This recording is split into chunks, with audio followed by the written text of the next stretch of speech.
What's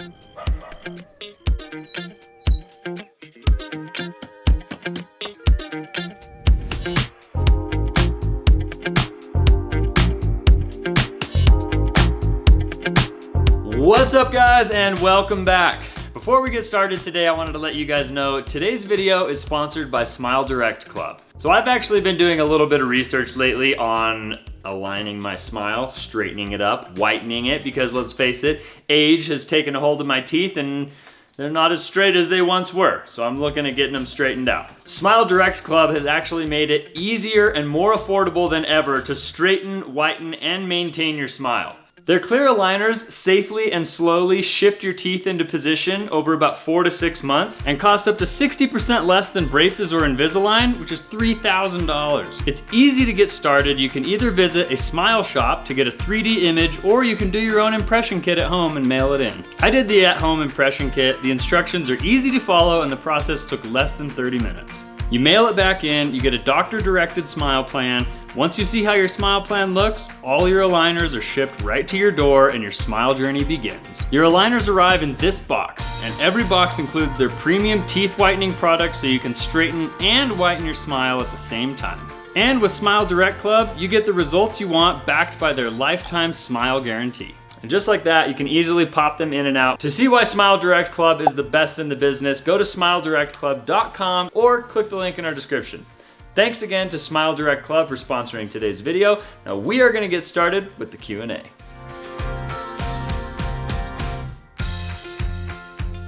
We are going to be doing something a little bit different today than what our normal videos are. Today we're gonna be doing a Q&A. Now there are a lot of questions that I feel like we get on probably every single video, and we're gonna try and answer a lot of those questions. We're gonna do our best to answer as many questions as possible. We put out a feeler post on Instagram a few days ago, and we asked everyone to write down or comment all of their questions that they wanted answered in this video. So we're gonna be reading through our Instagram post, finding questions that we like or that we think get asked very frequently. We're gonna answer those for you today. We haven't done a Q&A in a very long time, and we honestly love answering your guys' questions, and there's a lot of stuff changing around here, a lot of big things happening. Most importantly, maybe we have a new addition to the family, and we know you guys have a ton of questions, and we just wanted to take some time and answer those for you and give you maybe a little bit of context and some behind-the-scenes clues as to what is going to be happening in our lives with this new baby. Just so you guys know, there's only 657 comments on this post, so we should be able to answer all of the questions. All right, so one of the first questions is, how old are you both? Well, Trent is 70. He's always been a grandpa on the inside, which is why I love him. He loves his butter cookies and his afternoon naps. And I just turned 31 on November 3rd, which is crazy because on November 4th, I also had a baby. And I'm 34. Don't listen to Allie. A lot of people are wondering what is going to happen once we're done building this house. Do we have future projects? Is Brandon going to stick around? What is our life going to look like? So the house is really only about half of the projects that we have here on the property, and even though the house is like pretty much done, we have some little things here and there to finish before inspection. There are still a lot of things inside the house that we need to do. There's a lot of things I need to continue building. We need to finish the basement, which probably won't happen for like a year. But then even after the house is fully complete, we have to build the garage. And the garage is about the same size as the house and will most likely take the better part of a year. So we're gonna have a lot of stuff to do, at least over the next year. And then after the garage is done, I think maybe we'll pick up another project with Brandon. So don't worry, Brandon isn't going anywhere anytime soon. We have a lot of projects and activities coming up, and they're not all building related, actually. Yeah, in fact, we're going to build out a giant boat and we're gonna sail the world. No, I'm kidding. No. I would love to build out a giant 4x4 off-roading camper machine and explore some other continents with it, but that's just like kind of a pipe dream that I have down the road, like get a Unimog, turn it into a crazy RV, ship it to Asia, just do some really cool stuff. You heard it here first. We'll see what happens. We don't know if that's actually gonna happen or not. For sure we're gonna continue to travel, but I know it's gonna look different with 2 dogs and a baby and just like lots of changes recently. So van life isn't going anywhere, but it's definitely going to shift. And hopefully this summer we'll be starting out another big trip and see what that looks like. Yep. How about what are your plans for the basement? So the basement has always been a really fun part of this build, but it's kind of been on the back burner because once we got pregnant, we realized, oh, we need to make sure we have a place for us to sleep first, and then we'll work on the basement second. But the basement is actually going to be 1 or 2 bedrooms, a full bathroom, lots of space for activities, and that's where Joel will be able to stay when he comes up to visit. So a lot of you have been asking, what about Joel, Trent's son? Where will he stay? And don't worry, we already thought of it, and we have some great ideas for his bedroom and how to make it really comfortable whenever he wants to come up and visit. But actually, that's going to be the baby's bedroom, and Joel's bedroom when he comes to stay up here is going to be above the garage, because that's going to have its totally own disconnected space. But Allie and I are not really in agreement with this because she thinks we need to build an addition on the house or section off the loft and put the baby's bedroom up there, and that's just not going to happen. What do you guys think? If you had a baby and you slept upstairs, would you be okay with having your baby's bedroom be in the basement? Yeah, that's how you get the best sleep. Okay, well, Joel stays up all night anyway. He's a teenager, so maybe his bedroom will also be the baby's bedroom downstairs, and Joel and the baby can just hang out together. Yeah, Joel can babysit. Another really big question that we keep getting, or that we've gotten quite a lot, is about a month or maybe 2 months ago or something, we alluded at the end of a video to us walking into a Mercedes dealership. And we still can't answer that question. I'm sorry, but there's still some things going on behind the scenes, and soon enough you guys will know what that clue was about, but it was probably just too early of a clue. So I apologize for that, but you guys will find out soon. Obviously, we were really excited, and we're still really excited to share it with you. We just need a couple more things to fall into place, and then you'll all know, hopefully very soon. Yeah. So obviously we've traveled a lot. We've traveled all of North and South America, and people are always asking us, why did we settle down in Utah? What makes Utah so special? And really it's because that is where Trent's family is. That's where Joel is. We've always known we wanted to be close to Joel, and we love the mountains. And after traveling so much, it really makes you appreciate coming back to your home and appreciating the nature and the beauty that you left behind when you went to go explore the rest of the world. So Utah will always be our home base. We absolutely love it here, and we're trying, slowly but surely, to pull my parents out here as well from Washington, D.C. They're here kind of like part-time-ish now, and we're hoping to transition them to a little bit more full-time over the next couple years. If you're watching this, Mom and Dad, come on, any day now, just move out here. Are you still planning to have a large wedding back east? Yes, so our wedding did we get married in 2020? Yes. It was kind of like a spontaneous, impulsive, let's just get married, let's elope kind of an event. And we really did that because Trent's grandparents are really important to both of us, and we wanted them to be able to be at our wedding. And the big fancy wedding that we had been planning on the East Coast in Washington, D.C., we knew that they probably couldn't travel to attend. So it was a very tiny little elopement ceremony, but we are still planning to have a big fiesta on the East Coast with all of our family and friends. Pretty much nobody was able to attend our little pandemic wedding, so the one, hopefully next summer? Yeah, it was supposed to be this summer. In fact, Allie's parents paid a lot of money for us to have a venue where we could have this big wedding back east, but then as things rolled around, it was it wasn't going to work. People couldn't travel. It wasn't really safe because of the pandemic. And then I got pregnant. And then after that, we got pregnant. So there really, it just didn't work out. But maybe this upcoming summer we're going to do something. There will be something back on the East Coast soon. Yeah. Are you worried with a baby near a wood-burning fireplace? I am now. I'm not too worried about it. I think by the time the baby gets old enough that he can crawl around and maybe touch the wood burning stove, we're gonna put some type of gate around it, especially when we have a fire going, because we don't want him to climb up and fall on it or hit his head on it or touch it when it's hot or anything like that. So it'll be guarded in its own way. That's how they learn, though. People have been having, wood burning stoves around babies for centuries, and probably most of them lived. Most. I think it'll be okay, but yeah, we're gonna guard it off in some way or another. A lot of people are wondering, do you want more babies? No. No, I'm over babies. I don't want any more babies.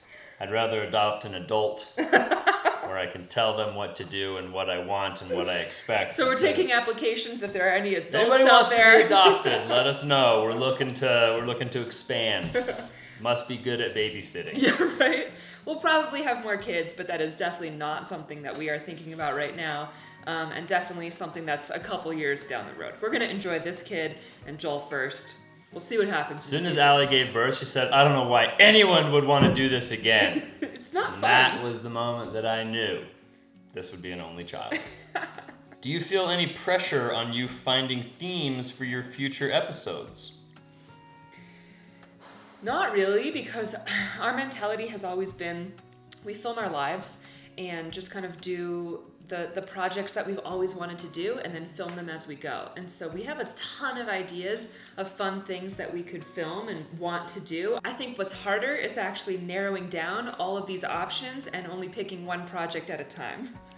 What's interesting is that people always think that the themes of our channel have always defined us as people or have always defined our channel. And to be honest, these videos started out with just me riding my mountain bike.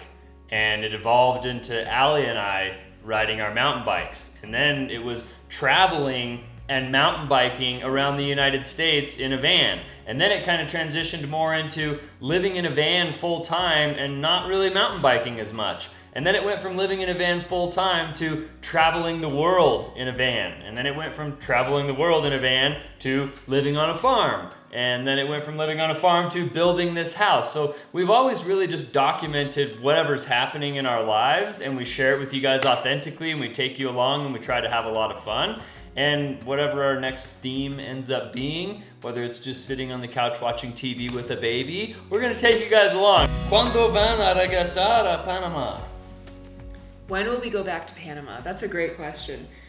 First of all, I really miss speaking Spanish, and I would love to continue to travel in some Spanish-speaking countries again.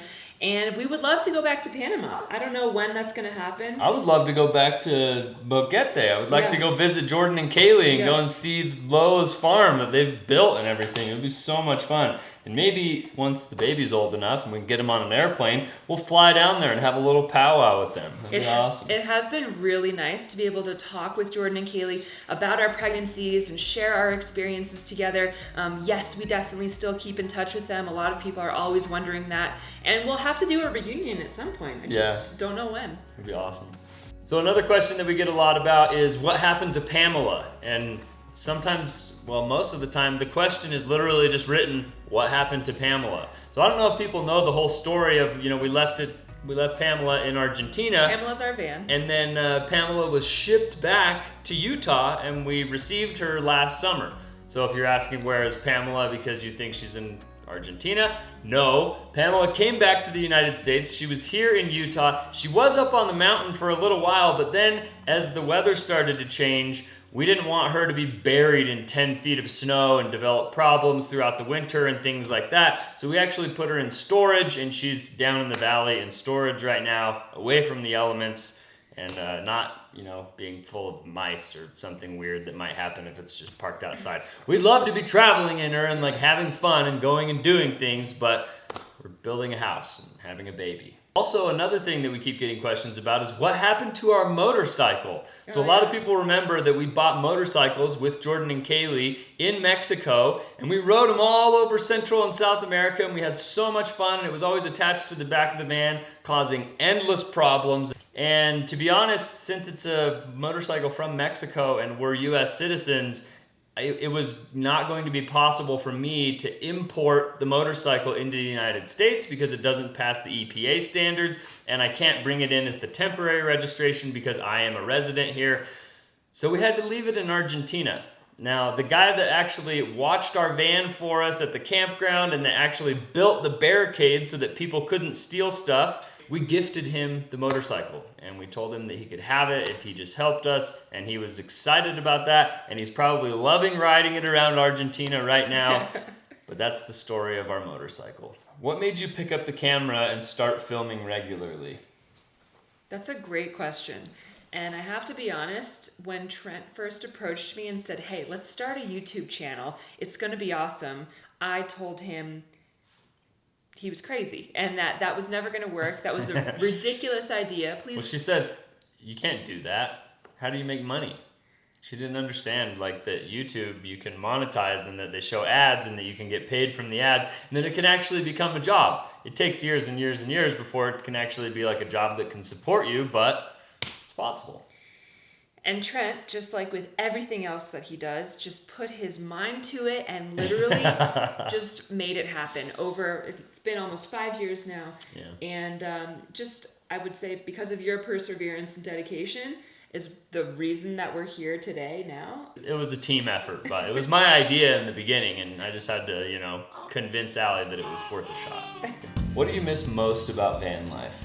Oh, I just love being able to explore different cultures, to go new places, to meet new people, the community that you run into that you don't even expect to connect with are incredible on the road. Yeah, I would say it's kind of weird because the things that you love are also the things that like you get sick of, but like the thing I miss the most about van life is always being on the move and like things always changing. Those things that like make it exciting are also the things that like you get burned out on after doing it for extended periods of time. And that was another reason we decided to build this cabin, is because we wanted a home base. We knew that we needed a little bit of a mental break after traveling full time for a few years. And I think in the future this will always be the home base that we come back to, but we'll still continue to travel regardless of what that type of travel looks like. Somebody wanted to know, how did Grandma and Grandpa meet?